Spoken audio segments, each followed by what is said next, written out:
Le rendez-vous fidélité. De 11h à midi, Simon Marty.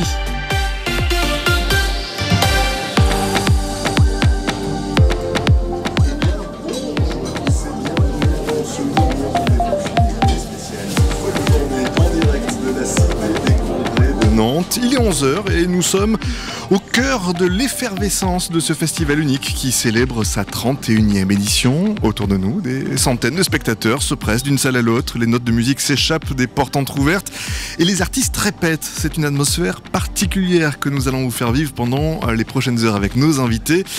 Et pour ce faire, dans l'heure qui arrive, nous serons en compagnie de Biran Bah. Il est comédien de la Comédie Française. Il incarnera le récitant dans Pierre et le Loup. Claire Gibault, chef d'orchestre du Paris Mozart Orchestra, qui dirigera cette représentation, sera aussi avec nous. Alice Combre, la responsable des 28 pianos du festival, est déjà à notre micro. Et Fabri, bénévole historique, qui connaît les coulisses de cette manifestation comme sa poche, viendra nous livrer un petit peu son regard. Alors comment se prépare un tel festival? Qu'est-ce qui se passe dans les coulisses pendant que les milliers de spectateurs profitent des concerts? C'est ce qu'on va découvrir ensemble aujourd'hui avec le rendez-vous fidélité. Le rendez-vous fidélité. Mais tout d'abord, c'est vous, Alice Combre, que j'ai le plaisir d'accueillir. Bonjour Alice. Merci beaucoup d'être avec nous ce matin sur les ondes de Radio Fidélité. Alors Alice, je l'ai dit, vous avez la gestion des pianos de ce festival. 28 pianos. Comment ça se passe concrètement quand on doit gérer un parc de 28 pianos? C'est bête, mais on fait quoi de ces journées durant la folle journée pour commencer? Alors, on va commencer plutôt en amont de la folle journée, parce qu'il faut évidemment que chacune des salles qui reçoit des concerts de la folle journée sur le site de la Cité des Congrès soit équipée avec des pianos, puisque le pianiste est l'un des artistes qui ne tourne pas avec son propre instrument. Donc en amont, le dimanche ou le lundi avant l'ouverture au public qui se fait le mercredi, on va équiper chacune des salles d'un ou deux pianos de concert. On parle vraiment de pianos de concert, donc on va ici avoir des pianos, entre des pianos demi-queue et des grands modèles, donc entre du modèle B et du modèle D. Nous avons 9 salles à équiper. Certaines sont pourvues de 2 pianos, puisqu'il y a également des concerts à 2 pianos. Donc le dimanche et le lundi, c'est un petit peu le ballet des prestataires piano, puisqu'on est 3 prestataires à gérer cet événement, vu le nombre de pianos demandés sur la période. Et donc les coulisses, c'est ça, c'est chacun arrive avec le piano sur champ, va le disposer dans sa salle, le laisse se mettre en température et ensuite va vérifier toutes les contraintes d'accords et autres. Ok, alors je suis un néophyte complet en piano, là vous venez de dire un truc qui titille ma curiosité tout de suite. Un piano se met en température? Oui. Un piano s'adapte. Un piano s'adapte parce que le piano est très sensible. Il faut savoir qu'il y a 20 tonnes de tension à l'intérieur d'un instrument, qui sont des cordes qui sont accrochées sur un cadre en fonte. Et donc c'est un instrument très sensible, très vivant. Et il subit tout ce qui va être contrainte de changement en termes de chaleur, d'hygrométrie. D'endroits, donc il va sortir de notre camion, déjà il va, même si le camion est tempéré, climatisé, l'hygrométrie contrôlée, il va sortir du camion, arriver dans une salle qui déjà va être vide, donc on va le laisser se reposer et le préparer de manière à ce qu'une fois que le public qui lui-même dégage de la chaleur arrive, que le piano soit prêt à être au top, à son meilleur pour le concert. C'est fascinant parce qu'effectivement, vous l'avez mentionné tout à l'heure, la plupart des artistes tournent avec leurs instruments quand ils le peuvent, ils le chérissent, ils l'accompagnent très souvent dans le siège, ce qui est petit, dans le siège, dans l'avion, à côté d'eux pour le garder en visuel. J'imagine que vous, du coup, il y a quand même un enjeu relativement particulier parce que les musiciens qui arrivent, ils ont des attentes particulières sur ce qu'ils veulent entendre, la façon dont il faut que le son sonne. Tout à fait. Alors, on essaye toujours de coller au plus près du programme. Parce que, bien évidemment, si vous jouez un Chopin ou si vous jouez un Rachmaninoff, on ne va pas être forcément sur la même puissance de l'instrument. Donc on essaye en général de coller au programme. Mais il faut savoir que les programmes sont tellement bien faits qu'ils vont plutôt faire du Rachmaninoff dans des grandes salles et du Chopin plutôt dans des petites salles. Est-ce que les artistes ont des attentes particulières justement? Est-ce que quand ils arrivent, est-ce qu'ils vous laissent par moment des consignes? Comment ça se passe? Est-ce que vous dialoguez avec eux? Alors on a toujours, donc dans chacune des salles où on a un instrument, on a un technicien accordeur. La folle journée c'est un peu particulier parce que les raccords faits par les artistes orchestre ou artistes récital, c'est très très short parce que les concerts s'enchaînent beaucoup, donc la répétition faite par l'artiste laisse très peu de temps derrière au technicien de reprendre l'instrument juste avant le concert, parce que vraiment on a entre 45 minutes et 1 heure entre chaque concert, donc c'est vraiment très tendu, mais comme il y a un technicien présent aux côtés du piano et donc du pianiste dans chacune des salles, si la moindre retouche demandée, elle va être faite à la fin de la répétition. Vous les chouchoutez un petit peu par conséquent? Les artistes ou les pianistes? Les deux.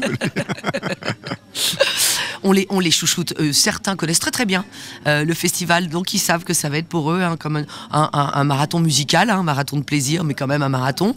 Donc ceux-là qui connaissent bien le festival sont déjà au courant et viennent l'esprit un peu libre parce qu'ils savent que de toute façon voilà, ils se jettent dans le grand bain. Pour ceux pour lesquels c'est les premières fois, oui, on va être peut-être un peu plus proche d'eux, un peu plus pas attentif, mais voilà, montrer qu'on est là et qu'il n'y a que des solutions. On est toujours là pour trouver des solutions. Parfois même, on aime trouver des problèmes pour pouvoir apporter les solutions. Je pense ce matin aux auditeurs qui nous écoutent en Eure-et-Loire, parce qu'on est aussi diffusé sur Radio Grand Ciel. Donc pour eux, la folle journée, ça peut sembler un petit peu plus lointain. Est-ce qu'il y a une ambiance particulière au sein de ce festival de la folle journée? Est-ce que la folle journée, c'est différent d'autres rencontres musicales? C'est unique. C'est unique. Il y a une. D'abord, c'est un format qui existe, je pense, nulle part ailleurs. Pendant 5 jours, pendant 5 jours, c'est un grand mélange de public, d'artistes, d'amateurs, de connaisseurs, aussi bien au niveau du public que des artistes. Tout le monde se croise. Vous pouvez aller à votre concert et croiser l'artiste que vous allez entendre, qui se rend dans votre salle, dans la sienne en l'occurrence.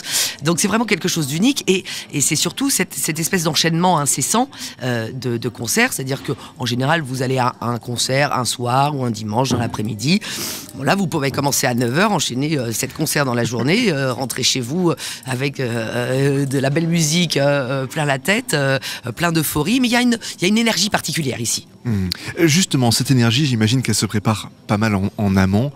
Combien de temps auparavant on se met au travail pour, en ce qui vous concerne, préparer cet événement? Il y a un jour, on vous appelle en vous disant bon, alors cette année, il va falloir qu'on ait tant de pianos.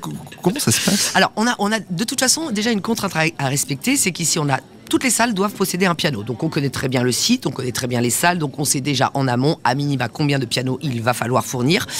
À minima, un piano par salle. Il y a des concerts à 2 pianos, donc ça, dès que la programmation commence à être bien construite, on est en contact régulier, fréquent avec René Martin et ses équipes, avec le Créa. Et on va commencer à travailler vraiment dans le dur 2 mois avant. Ce qui est très compliqué à poser ici, c'est pas tant à mon niveau, c'est pas tant les concerts, c'est vraiment la partie artistique, ça, mais ça va être tout ce qui va être organisation en amont des concerts, c'est-à-dire tout ce qui va être répétition. Parce que quand vous voyez les formats des concerts, il y a des formats piano récital, piano solo, piano avec orchestre. Les artistes n'ont pas tous la possibilité de se voir en amont. Si vous faites un soliste concert, il faut un soliste orchestre, pardon. Il faut bien évidemment avoir la possibilité avoir la possibilité de rencontrer l'orchestre pour répéter, ce qui n'est pas toujours évident parce qu'ils sont tous beaucoup en tournée. Donc la partie un peu plus complexe, à notre niveau, c'est de pouvoir caler tout ça. Voilà. Vraiment organiser la partie répétition, trouver les salles, les moments disponibles, parce que les concerts sont calés. On sait que dans cette salle, à partir de telle heure, le mercredi, il va y avoir 2-3 concerts. Ça, c'est fait, c'est fixé, c'est sur le papier. Donc nous, on va vraiment jouer sur toutes les possibilités qui nous sont laissées en amont, c'est-à-dire le lundi, le mardi et le mercredi matin. Là, je sais que vous le disiez avant qu'on prenne l'antenne, vous êtes sur le feu ce matin. Ça veut dire quoi concrètement? Il y a quoi comme urgence une fois qu'on est lancé, que la machine est en route? Parce qu'on pourrait se dire, bon, tout a été largement anticipé, ça roule. Tout est largement anticipé et il n'y a jamais eu de couac. Donc ça, c'est déjà très très rassurant. Bon, c'est vrai qu'on a fait toutes les éditions de la folle journée, donc on est, je ne vais pas dire sur une autoroute, mais on a la connaissance du système et du lieu. Les urgences, ça peut être, par exemple, un concert qui va finir un petit peu en retard, qui va décaler la répétition pour le concert d'après. Ça peut être un pianiste pour lequel c'est sa première folle journée, qui arrive dans cette espèce de grand bain et puis qui ne sait pas trop comment ça fonctionne et qui est sous pression parce que c'est vrai que l'ambiance est tellement particulière et le rythme est tellement fou que voilà, c'est plutôt, on va dire, le côté humain qui va être important à jouer sur cette partie-là. Et il faut aussi prendre soin des personnes qui sont justement, qui accompagnent le piano, qui restent aux côtés pour pouvoir intervenir. C'est toute une équipe qu'il faut garder un petit peu dans une petite bulle. Il faut les coucouner, vraiment tous. Mais je pense qu'on a tous aussi la conscience de l'enjeu. On est tous là pour la réussite de l'événement. Donc l'enjeu, il est aussi bien pour l'artiste, il est pour le fournisseur de piano, il est pour que le public soit content. Donc on a cette conscience-là, et les techniciens qui interviennent, puisque comme je vous expliquais, dans chaque salle, il y a un technicien accordeur, les techniciens qui interviennent ont la connaissance du rush dans lequel on va se trouver et de l'adaptabilité, la souplesse dont ils doivent faire preuve. Donc il y a une vraie fraternité en fait. Les pianos repartent aussi secs après la fin de la folle journée? Dès le dimanche soir, à l'issue des derniers concerts, on commence à récupérer nos pianos, et pour la plupart, ils sont déjà réservés pour des concerts sur d'autres lieux. Et question très bête, mais ça coûte combien un piano de concert? Alors, comme là je vous expliquais, on a 3 différents modèles. On a le modèle B, donc demi-queue, c'est 3 quarts de queue et des grands pianos de concert. Un grand piano de concert, si on parle en TTC, est à plus de 220 000 €. Ah oui, quand même. En effet. J'imagine qu'on en prend le plus grand soin, que c'est assuré, qu'on s'assure que tout va bien. Alors, de toute façon, c'est une obligation d'assurer l'instrument. Il y a très peu de risques. Arriver à casser un piano, ce qui peut arriver, c'est une corde qui lâche. Voilà, mais arriver à casser un piano, c'est pas possible. Seul gros risque, si on devait perdre un piano, ce serait un incident énorme sur la Cité des Congrès, et là ça se jouerait sur tout, pas uniquement sur les pianos. Donc, mais bien évidemment ils sont assurés, et il faut en prendre un énorme soin, bien sûr. Une corde qui lâche durant un concert, c'est possible? C'est arrivé? Ça arrive. Alors sur les concerts de la folle journée, ce sont des concerts pour la plupart qui sont des concerts sans entracte, ce sont des formats de 45 minutes, une corde qui lâche, tant pis, c'est le jeu. Mais voilà, c'est le jeu. Mais bon, faut savoir que sur chaque note, il y a donc jusqu'aux basses, jusqu'aux notes de basse, il y a 3 cordes par note. Donc une corde qui lâche va peut-être faire un petit zwing au moment où elle lâche, mais ça va pas s'entendre du tout à l'oreille au moment du jeu. Par contre, dès que le concert est fini, le technicien intervient, change la corde, rééquilibre, réharmonise le piano. Et ça prend combien de temps? Juste de changer une corde Ça pourrait prendre très longtemps si on avait le temps. Donc ça prend le temps qu'on nous laisse. Bien sûr. C'est-à-dire, faut que ce soit fait en un quart d'heure.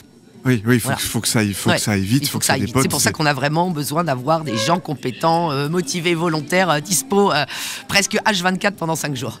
Bon, un grand merci Alice de nous avoir un petit peu livré votre regard de cette folle journée. Une fois qu'elle passe, on se dit ouf, ça y est, c'est fini, ou presque vivement la prochaine édition? On se dit, encore une fois, c'était génial, vivement l'année prochaine. Ouais. C'est ce qu'on va retenir. Un grand merci beaucoup. Merci à vous. Alice Combe d'avoir été avec nous. Vous gérez donc ces 28 pianos durant ce festival de la folle journée. Le rendez-vous fidélité. Allez, vous ne bougez pas, chers amis auditeurs, dans quelques instants. On va regarder du côté des bénévoles, car ils sont nombreux à se mobiliser ici pour pouvoir nous faire vivre cet événement. On revient juste après ces quelques notes de musique. À tout de suite.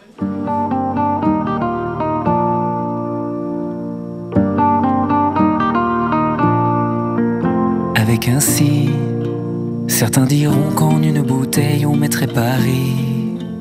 Avec un si, c'est si facile de dire sans faire pour taire les cris. Avec un si, une seconde changerait le monde, changerait la vie. Alors allez viens, faut qu'on essaie un peu de tracer le chemin de fer, que demain sera mieux. Alors allez viens, on essaie un peu de croiser nos chemins de fer, que demain sera mieux, que demain sera mieux, sera mieux, que demain sera mieux, sera mieux. Avec un si, et seulement si on donnait nos cœurs, on donnait nos vies. Avec un si, facile à dire, pas facile à faire, ça reste un pari. Et c'est ainsi qu'on se dit que demain sera bien mieux qu'hier, mieux qu'aujourd'hui. Alors allez viens, faut qu'on essaie un peu de tracer le chemin de fer, que demain sera mieux. Alors allez viens, faut qu'on essaie un peu de croiser nos chemins de fer, que demain sera mieux, que demain sera mieux, sera mieux. demain sera mieux. Sera mieux. Et à quoi bon pouvoir changer les choses? Et à quoi bon si l'homme ne change pas? On aura beau aux anges jeter des roses, si ce n'est que parler, parler, parler. Alors allez viens, faut qu'on essaie un peu de tracer le chemin de fait, que demain sera mieux. Alors allez viens, faut qu'on essaie un peu de croiser nos chemins de fait, que demain sera mieux. Alors allez viens, faut qu'on essaie un peu de tracer le chemin de fait, que demain sera mieux. Alors allez viens, faut qu'on essaie un peu de croiser nos chemins de fait, que demain sera mieux, que demain sera mieux. Sera mieux, que demain sera mieux. Sera mieux.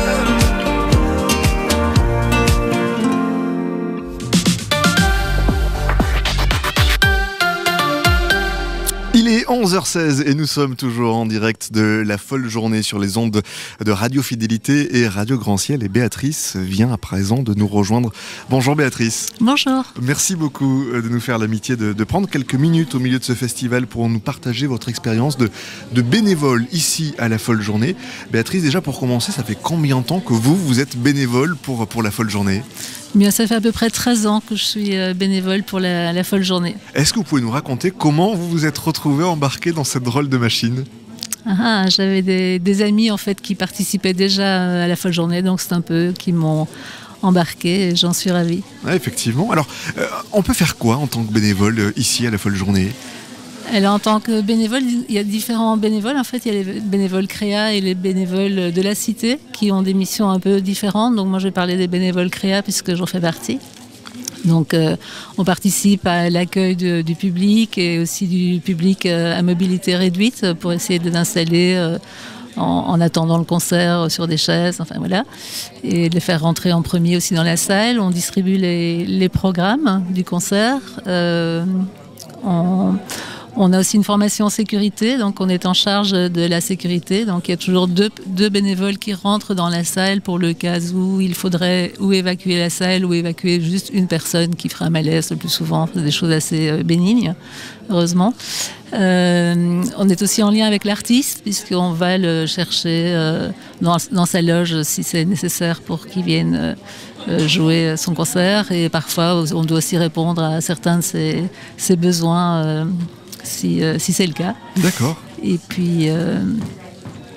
puis on scanne les billets d'entrée. Voilà. Globalement, c'est un peu notre rôle. Et alors sur une journée, si on prend par exemple la journée d'aujourd'hui, est-ce que le matin vous arrivez, il y a un brief d'équipe, comment ça se déroule, à quoi elle va ressembler votre journée de ce jeudi 30 janvier ? Ce jeudi, elle est très chargée puisque j'ai remplacé quelqu'un sur le stand du Créa de 9h30 à maintenant, jusqu'à midi globalement.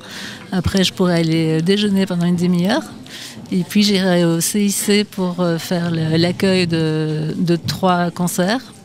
Puis je reviendrai dans la grande halle pour faire aussi des entrées pour la salle 200. Et donc je pense que je devrais terminer vers 21h ma journée. Mais c'est la plus grosse journée de la semaine en fait. D'habitude c'est quand même un petit peu moins chargé que ça. Donc globalement on fait plus ou moins par deux sessions, 2 fois 2 concerts en fait. Est-ce qu'il y a une énergie particulière au moment de la folle journée ? Est-ce que c'est un événement qui fait qu'on se dit que c'est vraiment chouette de venir y prendre part ? Oui, c'est une énergie folle, on peut le dire. Hein. C'est vraiment, je trouve que c'est très joyeux. Et ça se déroule toujours dans le calme en fait. Les gens, je pense, sont très heureux d'être là. Bon, je pense que la musique classique aussi adoucit un peu les mœurs. Et en tout cas, les gens sont contents. Et en général, il n'y a pas trop de râleurs, on va dire, entre guillemets, parce qu'ils doivent attendre, des choses comme ça. Non, ça se passe très bien. Ouais, c'est vrai qu'il faut quand même expliquer aux gens qui ne connaissent pas le lieu qu'il peut y avoir de longues files d'attente. Il y a beaucoup de monde dans le hall central. C'est vraiment une fourmilière qui s'agite. Qui grouille, ouais. Comment se passe justement la cohabitation entre les bénévoles et les professionnels. Vous parliez tout à l'heure d'aller chercher les artistes. Dans leur loge. Est-ce que tout le monde en fait partie d'une même et seule et grande famille, ou est-ce qu'on peut sentir par moment une légère différence? Oh non, c'est vraiment une grande famille. Ouais. Du moins là, je viens de retrouver un artiste que j'avais emmené en région aussi, puisque en tant que bénévole du CREA, on accompagne aussi les artistes en région, et tout de suite, avec beaucoup de simplicité, il vient me dire « Ah, vous vous souvenez, on a regardé un match ensemble dans l'hôtel ». Enfin voilà, c'est toujours très, très simple et très sympathique en tout cas, très agréable. Justement, Béatrice, je serais curieux de savoir, est-ce que vous avez un souvenir particulier qui vous a marqué tout au long de ces 13 années avec un artiste ou une artiste? Non, le plus souvent en fait, c'est plusieurs souvenirs où on doit garder ou le violon, parce que voilà, c'est toujours des objets un peu rares, et pendant que l'artiste allait rencontrer son public, voilà, ça a pu arriver. Et puis une autre année où j'ai raccompagné chez elle une personne qui était en fauteuil roulant, et il était 22h, elle devait prendre le tram toute seule. Enfin voilà, donc je l'ai raccompagnée jusqu'à chez elle, mais voilà, avec les plus ou moins. Ouais, il y a quand même un sens du service qui est présent et qui accompagne. Pour vous, étant au fond, avec ce poste très particulier, vous pouvez observer le public, vous rencontrez les artistes. Est-ce que vous diriez qu'il y a une formule? Qu'est-ce qui fait pour vous le succès de la Folle Journée? Qu'est-ce qui fait que ça marche autant? Disons que la curiosité, je pense, du public pour découvrir des nouveaux compositeurs, des nouvelles. Aussi, on peut assister à de la musique de chambre ou des solistes ou des grands orchestres. Donc il y a une diversité quand même qui est très importante. Et ça joue, on l'imagine, derrière. Personnellement, cette semaine intense, c'est un moment où vous dites que vos proches savent que vous allez être un petit peu moins disponible, un petit peu moins présente, ou est-ce qu'au contraire, au bout d'un moment, on fait rentrer ses proches aussi dans le bénévolat de la Folle Journée? Eh bien, en tout cas, dans mon cas, c'est vrai qu'ils savent que je ne serai pas très disponible jusqu'à dimanche, mais dimanche soir, ils viennent tous au concert de clôture avec moi, donc voilà, j'essaie de leur faire découvrir aussi depuis plusieurs années pour les enfants et les petits-enfants certains concerts. Ah, c'est chouette justement de pouvoir partager ça et le rendre accessible. Vous nous évoquiez tout à l'heure le fait que vous pouviez, dans les cas les plus bénins, un malaise dans la salle, ce genre de choses, intervenir. Est-ce que ça veut dire que dans les semaines ou les mois précédant l'événement, on vous forme avant de pouvoir rentrer réellement en action? Comment ça se passe? Oui, tout à fait. On a une matinée de formation sécurité qui est organisée par les gens de la cité. Donc on nous montre les endroits d'évacuation, les endroits où on doit se retrouver en cas d'évacuation. Bon, jusqu'à présent, ça ne s'est jamais produit. J'espère que ça ne se produira jamais. On vous le souhaite. Mais voilà, on est très formés par rapport... Et puis savoir aussi qu'on doit toujours appeler le PC sécurité et pas les pompiers en cas de souci, qu'on doit sortir la personne et appeler les SIAP, puisque c'est ceux qui sont les plus proches des salles en fait, et c'est eux qui doivent intervenir auprès du patient. Avant le début d'une journée, il y a un briefing qui réunit tous les bénévoles pour leur donner les consignes ou je sais pas, le nombre de personnes qui vont arriver sur la journée. Il y a un moment où on réunit tous ensemble? Non, on n'a pas parce qu'on n'arrive pas tous en même temps, donc on n'a pas de débrief ou de brief le matin. Eh bien, un grand merci, Béatrice, de nous avoir un petit peu livré votre regard de cette folle journée qui se vit ici, à la Cité des Congrès de Nantes. Je suis quand même curieux. Vous avez, j'imagine, parcouru le programme de cette édition. Vous, il y a un moment, il y a un temps fort particulier qui vous ferait particulièrement envie au milieu de l'ensemble des concerts qui vont se dérouler durant cette folle journée? Eh bien oui, il y a la guitariste Gaëlle Solal, que j'avais accompagnée en région, et j'aime beaucoup sa façon de jouer de la guitare, donc... C'est intéressant, je rebondis. Est-ce que vous considérez que... Est-ce qu'on écoute différemment un artiste quand on l'a fréquenté, quand on l'a accompagné, quand on en a pris soin? Est-ce que la relation peut venir jouer un petit peu sur votre appétence à aller écouter tel ou tel concert? Oui, certainement, ça joue. Et puis, il y a aussi le fait que quand on les accompagne en région, on écoute plusieurs fois leurs concerts. Donc, plus on rentre dans une œuvre, enfin, en tout cas pour ma part, plus on l'apprécie. Ils vous demandent des retours? Parce que c'est vrai que quand vous les accompagnez en région, au fond, vous êtes presque l'auditeur type, en tout cas pour vous, la spectatrice type. Ils vous consultent de temps en temps pour savoir comment ça a été, comment vous l'avez vécu? Oui, spontanément, après le concert, on en parle avec eux, oui, bien sûr. Comme on a des trajets en voiture, on a le temps d'échanger sur différentes choses. Eh bien, un grand merci Béatrice de nous avoir un petit peu livré votre regard de ce bel événement qui est la folle journée ici à la Cité des Congrès. Vous ne bougez pas, la folle journée et le rendez-vous fidélité en direct de la folle journée revient dans quelques minutes, juste après ces quelques notes de musique signées par Zao de Sagazan.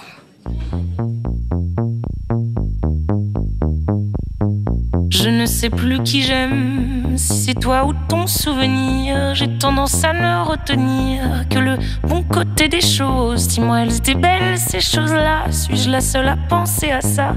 Est-ce que tu penses encore à moi? Est-ce que tu vas bien? Je t'aime encore. Est-ce que tu vas bien?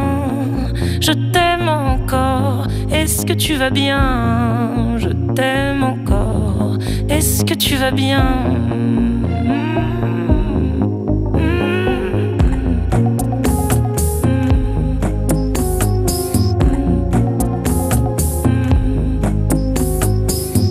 Je ne sais plus si même tu mérites encore mes mots. Je crois que les tiens n'étaient pas ce qu'on nommerait de beau. Et si les tiens n'étaient plus, si tu ne parlais plus de moi, est-ce que tu penses encore à moi? Est-ce que tu vas bien? Je t'aime encore. Est-ce que tu vas bien? Je t'aime encore. Est-ce que tu vas bien? Je t'aime encore. Est-ce que tu vas bien? Est-ce que tu vas bien? Je t'aime encore.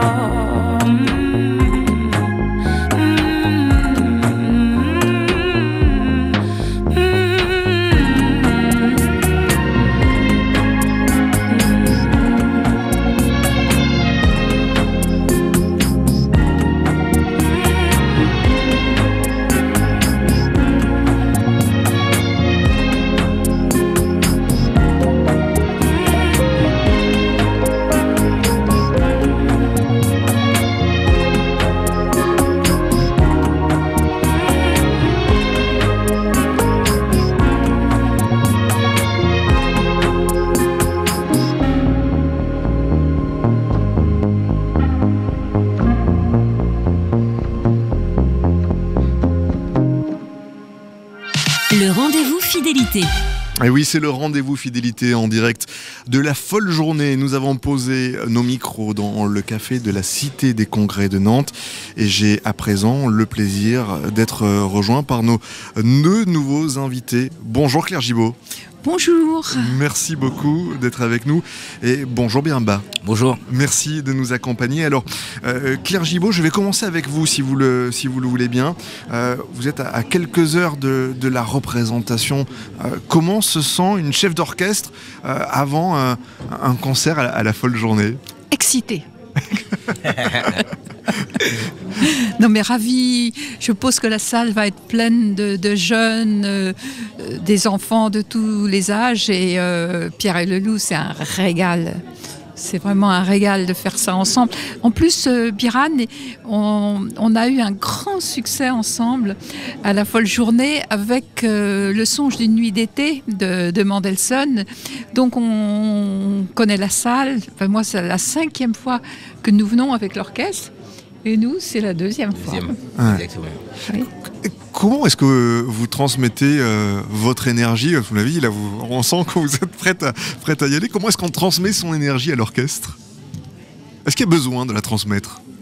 Bon, oui, mais moi aussi je reçois la leur. Hein. C'est un échange permanent. Si on est heureux d'être ensemble, la partition, tout le monde l'adore. Donc voilà, on passe un magnifique moment, un vrai récit, et on sait qu'on va faire vibrer des tas de jeunes. Biran, comment est-ce que vous abordez un texte aussi iconique, si je peux le dire ainsi, que Pierre et le Loup? Quelle approche artistique on a de ce genre d'œuvre? Là, ce qui est agréable pour un comédien, c'est qu'on raconte, c'est un conte. Donc on sait qu'il y a une part de magie, notamment en plus avec la musique, et on sait que là c'est l'imaginaire des enfants en fait qui est appelé. Donc je m'amuse beaucoup à jouer les personnages, notamment voilà l'oiseau, le loup, enfin voilà. Et en même temps, j'essaie quand même d'avoir une approche, voilà, vraiment de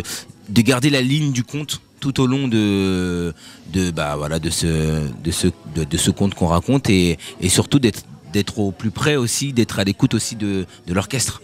Parce que c'est comme un dialogue en fait, on fait.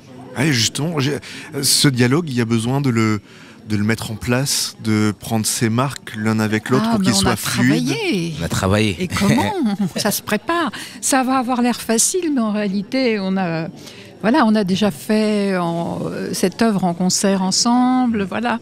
Et elle mûrit et voilà. Surtout qu'il y a des références dans qui sont quand même impressionnantes. Hein. Ah oui. Ah oui, oui. Oui, les références. On a tous, moi plus que tu, quand même légèrement moins jeune. Ouais. Moi, j'ai été bercée avec Gérard Philippe. Mais voilà. Donc... Ouais, on sent qu'en fait, c'est comme s'il y avait toujours un nouveau conteur qui suit en fait, qui devient un nouveau maillon en fait de la chaîne, et de dire en fait on devient des passeurs d'histoire. C'est-à-dire que là, pour certains enfants, la référence de Pierre et Loulou, ce sera celle-ci. Comme pour d'autres générations, ce sera Gérard Philippe, ce sera d'autres acteurs, Lambert Wilson, etc. Et voilà, on est un peu des passeurs en fait. Et on a essayé d'être au plus près et du texte original, et en même temps, on a trouvé quelques libertés à l'intérieur pour pouvoir justement garder un peu de fraîcheur et de spontanéité dans le dialogue avec le public aussi. Mais c'est justement ce que j'allais vous demander. Est-ce que c'est important d'arriver à mettre sa patte dans ce genre d'œuvre? Est-ce qu'on considère qu'il ne faut quasiment pas y toucher, on respecte, ou à l'inverse, on essaie de se l'approprier réellement? Bien sûr, on s'est dit qu'en fait, il fallait qu'il y ait aussi une part de fantaisie aussi. En fait, à partir du moment où on raconte une histoire, un conte pour enfants, on ne peut pas rester droit et sans intention. Au contraire, on s'est dit, allons-y. Oui, je pense qu'il faut empoigner les œuvres, surtout quand on les aime, et on ne les trahit pas. Il y a pas mal d'ouverture d'interprétation, et je ne sais pas, la création avec Prokofiev à Moscou en 1936, comment c'était? Oui, voilà. Bien évidemment. Est-ce que vous avez quand même à l'esprit Claire Gibault, parce qu'on l'a évoqué tout à l'heure, Pierre Leloup, souvent, c'est clairement la première approche de la musique classique pour les enfants, et par conséquent, ça sera potentiellement la façon dont vous l'avez amené, qu'ils auront dans l'oreille, qu'ils garderont pour le reste de leur vie d'une certaine façon. Est-ce que vous avez d'une certaine façon un poids, une responsabilité? Est-ce qu'on y pense au moment où on dirige? Moi, je dis toujours que quand j'entre sur scène, je ne sais pas pour toi, Biran, mais moi, je me nourris de ce que je vais transmettre au public, mais aussi aux musiciens. Voilà, on est tous unis pour tout d'un coup avoir un moment de bonheur qui ait du sens, qui soit aussi formateur et qui donne justement tout son poids à ce que la culture et la musique représentent dans le développement d'un enfant, et tout ce que ça lui apprend, comment il peut se construire aussi avec un art, et comment on traverse tellement mieux l'adolescence quand on apprend ou le théâtre, hein, tu le sais toi, ou la musique, ou la peinture, tout ce que l'art apporte dans la destinée humaine, c'est extrêmement important.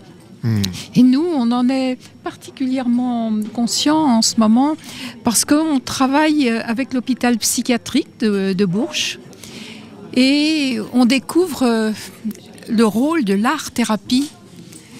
Et il faut dire que la santé mentale, c'est une cause nationale pour 2025.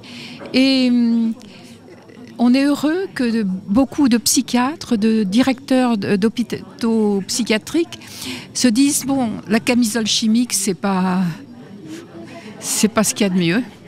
Et que ce qu'il y a de pire, c'est d'être désocialisé, de ne pas être écouté, de ne pas être actif, de ne pas être entendu, et de pas construire quelque chose. Et donc avec les musiciens, on travaille avec les usagers, et les patients, les soignants, et tout ce rôle de la musique, tout ce rôle de la culture, tellement important dans la société. Quand on va dans les prisons, vous n'imaginez pas que je me disais qu'une fois, quand on était entré, Ils étaient tous très stressés, avec des visages rébarbatifs, presque vraiment fermés. Et au fur et à mesure qu'on jouait le quintet avec clarinette de Mozart, ils se détendaient, ils devenaient beaux, ils souriaient. Et je le répète aux politiques qui coupent des subventions à la culture, le rôle de la musique, de tous les arts, c'est fondamental dans la découverte aussi de son identité personnelle, dans son espace intérieur et même de sa santé mentale. J'avoue que je n'avais pas prévu de vous lancer sur cette question-là, mais c'est vrai qu'ici, en région Pays de la Loire, il y a eu des coupes majeures dans les budgets de la culture et du monde associatif en général, et personne n'y a réchappé.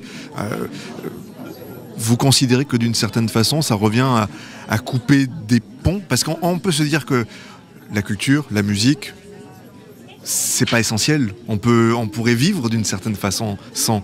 J'imagine que la chef d'orchestre n'a pas forcément la même vision. Vivre comment? Déjà, si c'est une vie de souffrance, si c'est une vie d'ennui, si c'est l'argent, c'est quand même pas tout dans la vie. Ouais. Écoutez, moi j'ai beaucoup admiré, puisqu'on est sur une radio chrétienne et que je suis chrétienne, j'ai beaucoup admiré l'évêque à Washington qui a dit au président des États-Unis ayez de la compassion pour les gens pour lesquels vous créez des situations très difficiles. Et moi, je pourrais dire aux politiques français, j'aimerais qu'il y ait un évêque français qui dise aux politiques qui prennent de telles décisions, au moins, dites-le avec respect, ayez de la compassion pour les artistes que vous avez mis dans de grandes difficultés. Allez, je reviens un petit peu, à moins que Biran, ça vous inspire ce que vient de dire. Mais là, j'ai rien à ajouter, là, c'est exactement ma pensée. Comment est-ce que, d'une manière générale, en tant que comédien de la Comédie Française, qu'est-ce qui change, Biran, quand on passe du théâtre au récit musical? Ce qui change, c'est les partenaires de jeu, qui sont pas du tout les mêmes, du coup, parce que là, c'est la chef d'orchestre et les instrumentistes. Et là, on a un rapport direct avec le public qu'on peut ne pas avoir aussi au théâtre. Ah. Et ce qui fait que là, je porte une histoire, et en même temps, je suis pas le seul à la porter, mais en même temps, j'ai pas la même réponse que je peux avoir sur un plateau de théâtre. Ce qui fait que du coup, c'est vraiment un échange, et en même temps, je me laisse porter, et puis là, c'est tout un travail de sens, de garder la pensée. Même si je considère qu'il y a des blocs en fait de pensée par exemple dans ce conte-là, et donc au début c'est plutôt joyeux, et donc il faut que je garde la pensée, même si entre-temps il y a eu plusieurs phrases musicales. Donc c'est un autre exercice en fait, et on est beaucoup moins bavard évidemment, donc il faut être beaucoup plus efficace, et en même temps sans trop surligner les choses, mais tout en étant généreux. Enfin bref, c'est vraiment un équilibre à trouver, et à chaque fois, dès que j'écoute la musique, je suis admiratif, donc il faut toujours que je reste assez concentré en ne devenant pas spectateur, parce que je reste toujours acteur sur la scène. Ouais, ça doit pas être évident justement de à un moment ne pas glisser sur l'écoute de ce qui se passe. C'est toujours rester concentré et se dire bon, c'est magnifique, et voilà, ils sont trop forts, mais moi aussi j'en fais partie en fait, et voilà, il faut toujours se le rappeler. Est-ce qu'il y a une part d'improvisation possible quand on est sur ce type de configuration là?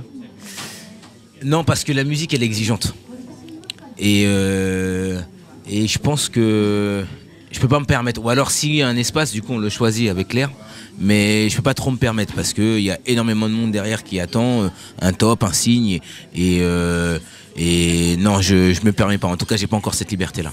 Et alors pour les voix, comment est-ce qu'on choisit les différentes voix des personnages?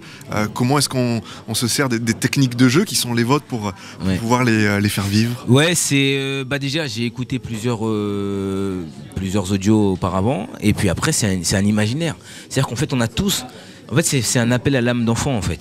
On a tous, si on demande à un enfant de jouer un pirate, de jouer, je sais pas, même un oiseau, en fait, instinctivement, il va avoir une voix. il va changer sa voix. Et en fait, c'est de refaire appel à cette âme-là. Et voilà, c'est ce qu'on a fait. On a essayé d'être au plus juste. Et si jamais c'était pas bon, Claire pouvait me le dire. Fais attention à ça et on réajuste en fait. Et c'est censé son mouvement. Claire Biran nous parlait un petit peu de la particularité. Vous n'êtes pas un partenaire de jeu comme un autre, mais est-ce que pour vous aussi, au niveau de l'orchestre, le fait d'avoir un comédien sur le plateau, ça change la façon de faire ? Oui, mais l'orchestre, le Paris Mozart Orchestra, a beaucoup l'habitude de travailler avec des comédiens. Et tous les ans, on a une création qu'on appelle un mélologue. C'est une œuvre qui donne autant d'importance au texte parlé qu'à la musique. Et là, on est dans ce cas. C'est qu'il y a un conte poétique et une musique qui interagissent, se complètent. Et c'est vrai que moi, je dois réagir par rapport à bien enchaîner sur un mot, donner un peu plus de caractère suivant son intonation. Et lui, il doit attendre que l'orchestre est bien terminé. Il faut rentrer dans l'atmosphère du son de l'orchestre. Ça se construit ensemble, c'est passionnant. C'est comme un instrument de musique.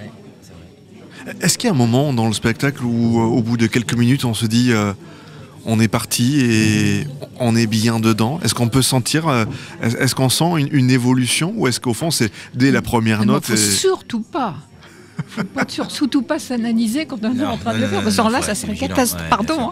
Donc, on est à fond dans l'histoire. Hein. Moi, je suis l'oiseau, le canard, le chat, le loup, le chasseur. Mais bien sûr. Toi aussi, hein. Bien sûr. Non. On n'a pas un regard extérieur, parce que sinon, on est fichu. Faut rester vigilant, ouais. Faut rester vigilant. Faut pas se regarder, ouais. D'un point de vue musical, Claire Gibault, quels sont les passages qui sont les plus exigeants dans Pierre et le Loup ? Est-ce qu'il y a des moments sur lesquels il faut être particulièrement vigilant ? Oui, il faut que je sois vigilante avec le canard. Ah, le canard. Le canard qui est joué par le hautbois. Et voilà, il y a des accélérandis.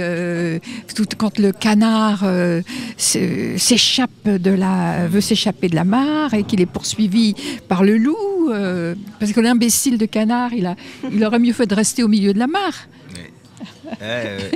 Oui, il faut faire attention parce qu'il y a de la mise en place, oui. Vous nous parliez tout à l'heure du fait que le Paris Mozart Orchestra a l'habitude, travaille régulièrement dans ce type de configuration-là, mais comment est-ce que l'orchestre s'est approprié l'œuvre ? Est-ce que avant vous échangez justement entre vous au sein de l'orchestre ? Est-ce qu'il peut y avoir des débats sur une façon de faire plutôt qu'une autre ? Oui. J'ai freiné le grand-père.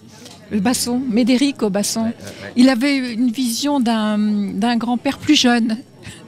Et il le faisait un tout petit peu plus allant. Mais cet après-midi, j'ai envie qu'on retourne à son tempo un tout petit peu plus rapide. Okay. Oui, non, mais vous savez, c'est les extraits de Pierre et le Loup, on les donne en exemple sans arrêt quand on est dans des établissements scolaires, par exemple, et qu'on fait découvrir les instruments en détail à tous les élèves. Et c'est rare qu'on ne joue pas un extrait de Pierre et le Loup, enfin d'un petit bout. Et donc les musiciens connaissent ça par cœur et ils se régalent. Puis eux-mêmes, on a un orchestre assez jeune, ils ont tous des petits-enfants, enfin des enfants. Et Alors j'attends avec impatience de savoir si on va avoir quelques enfants de la salle sur scène avec nous, parce qu'on a acheté des masques. Un masque d'oiseau, un masque de canard, un masque de chat et un masque de loup. Et ceux qui vont bien vouloir venir sur la scène, tu pourras faire une farandole avec eux à la fin. Alors, non, en fait, elle est compliquée à mettre en place, la farandole, et puis à 4, ça risque d'être, petit, quoi. Oui. Mais parce qu'on en avait fait une à la mairie du 9e, et là, il y avait, une trentaine d'enfants, et c'était super, on était tous autour de l'orchestre et c'était super. On faisait la marche triomphale on fait à la fin avec tous les enfants de la salle. Avec tous les animaux différents, c'est super. Ah oui, là, le spectacle vivant prend littéralement tout son sens. Ah ouais, totalement. Ah ouais. Oui. Les enfants, il faut leur donner en fait. C'est-à-dire qu'il faut être généreux avec eux et eux aussi ils le sont en retour. C'est-à-dire que c'est un public qui est très exigeant parce que Si ça le fait rire, bah, il rira. Si c'est pas drôle, il rira pas. S'il a peur, il pleure. Et sinon, enfin, il ment pas.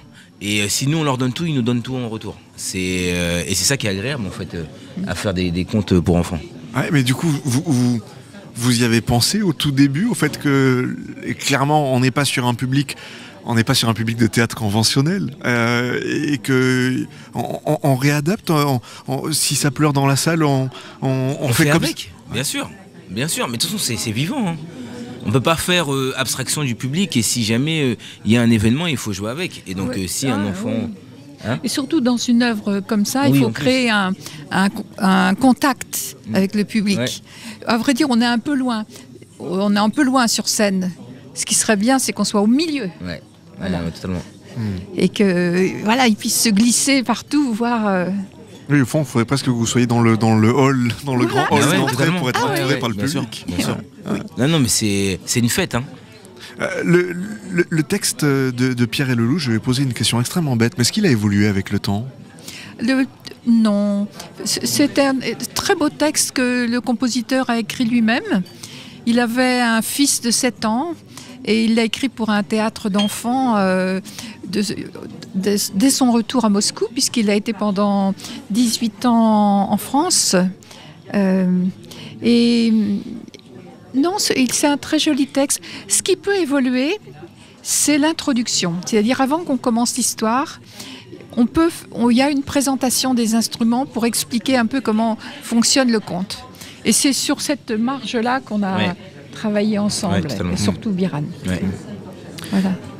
Et Biran, vous avez un personnage préféré dans l'histoire ? Il y a un personnage qui ressort au milieu des autres ? C'est le grand-père. Ah, le grand-père, c'est mon préféré. Je précise pour nos auditeurs, ça s'entend à la voix, mais vous n'êtes pas très âgé. C'est amusant justement d'aller là-dessus. Ah, mais justement, c'est... Parce que en fait, c'est un archétype. Il bougonne et en même temps, il prend soin de son petit-fils. Et en même temps, donc c'est cette figure protectrice et en même temps, même à la fin, même si tout s'est bien passé, il bougonne toujours. Et en fait, je trouve que moi, ce personnage-là, moi, je l'aime beaucoup. Et à interpréter, c'est génial. Vous accepteriez de nous le faire vivre là pour quelques secondes ? Vous pourriez le faire entendre à nos auditeurs, ce grand-père ? Qu'est-ce que je fais Alors, parce que je fais pas... Je fais... Ouais ! Si Pierre n'avait pas attrapé le loup, que serait-il arrivé, hein ? Et voilà, je suis un peu le... voilà, il bougonne, il n'est pas content. Qu'est-ce qui vous a donné envie de participer à ce projet ? À quel moment on se dit ça va être chouette ? Moi, je pense que ça part de la confiance que j'ai vis-à-vis de Claire. Parce qu'elle a fait une démarche qui me touche beaucoup, qui est de démocratiser cet art. Donc de la musique, cet univers, pour qu'il puisse être accessible à un maximum de personnes.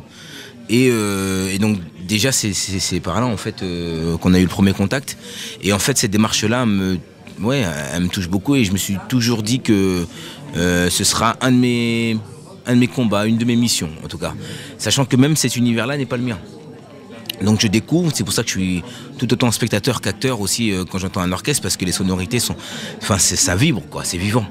Et à chaque fois que j'entends l'orchestre jouer, je me dis, il faut qu'un maximum d'enfants, de jeunes en tout cas, découvrent ça, parce que c'est un enrichissement total. Et en plus de ça, donc comme tu disais tout à l'heure, on faisait l'orchestre au bahut, donc c'est-à-dire qu'on partait dans des collèges en banlieue parisienne, et ça c'est une mission, et puis de voir le retour, de voir les yeux, de voir vraiment à quel point les enfants pouvaient rêver, et là je me suis dit tout va être chouette avec Claire. Ouais, c'est vrai. Ça vous touche, Claire ? J'adore travailler avec Biran. On a fait quand même pas mal de... On avait le Minotaure, une œuvre d'une compositrice italienne, Silvia Colasanti, et puis... Beethoven. Beethoven l'Africain, une œuvre d'un compositeur italien, Fabio Vacchi, sur les lettres de prison de Nelson Mandela.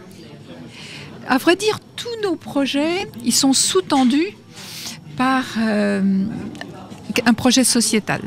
Donc c'est une façon de lutter aussi contre le racisme et de faire conscience à des jeunes de banlieue qui savaient pour la plupart pas ce que c'était que l'apartheid, ce qui était quand même incroyable.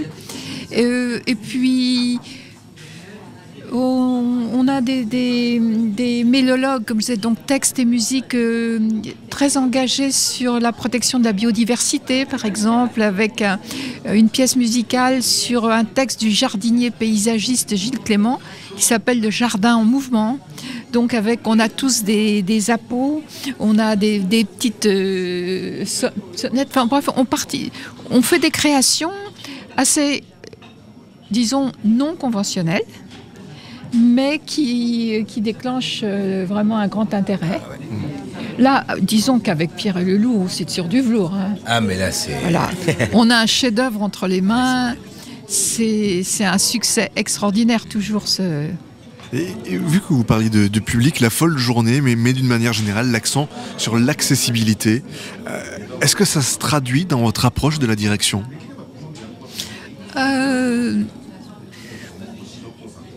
Non, moi je suis partie. Vraiment, je pense toujours qu'avec des gens non initiés, des enfants ou des adultes, il ne faut pas avoir un comportement condescendant ni réducteur. Je pense qu'il faut leur donner la plus grande qualité possible, le plus grand, mais aussi leur faire voir notre joie et notre enthousiasme et que ça soit contagieux. Voilà. Vous avez une approche de la symbolique des instruments dans l'œuvre ? Il y a au fond, une évolution de votre vision de cette œuvre-là ? Ah, dites donc, je me suis pas posé des questions philosophiques jusqu'à... attendez, nous on s'en pose des questions si bon, alors attends. Est-ce que le loup, alors qu'est-ce qu'il va être ? Il va être dans un zoo à la fin, ils l'ont pas tué hein, quand même, ça c'est bien. Et puis le canard, il l'a avalé vivant, le loup. Donc il a avalé tout rond. Donc il est toujours vivant. Donc la protection des animaux peut être rassurée. On peut trouver. Parce que sinon on va être attaqué. On évoquait tout à l'heure les questions de la culture, de son financement. Alors je serais curieux de voir pour vous quelle est votre vision de l'avenir pour ce type de représentation mêlant musique et récit. Est-ce que vous restez dans une forme d'espérance, au fond, sur l'avenir et sur le futur ? Bien. De toute façon, il faut dire que le Paris Mozart Orchestra est surtout financé, la grande partie, par du mécénat privé. Et assez peu... Donc on fait notre travail de recherche de mécénat absolument indispensable.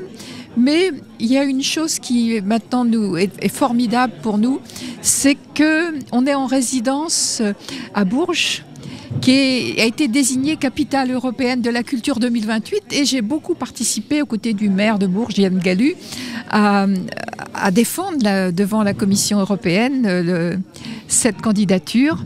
Et c'est donc beaucoup d'ouverture pour nous, et au moins un endroit en France où la culture ne sera pas attaquée.